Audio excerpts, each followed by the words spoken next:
தேனாக சாயந்தரம் நீராக குளிர்ந்த காத்தே சிலித்து சிறகடிக்குதே.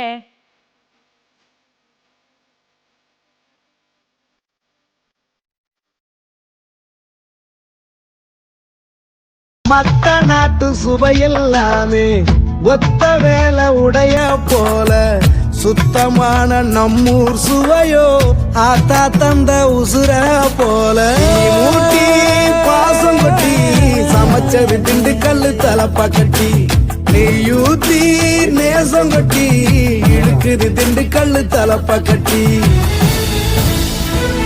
மத்த நாட்டு சுவையெல்லாமே ஒத்த வேலை உடைய போல சுத்தமான நம்மூர் சுவையோ ஆத்தா தந்த உசுர போல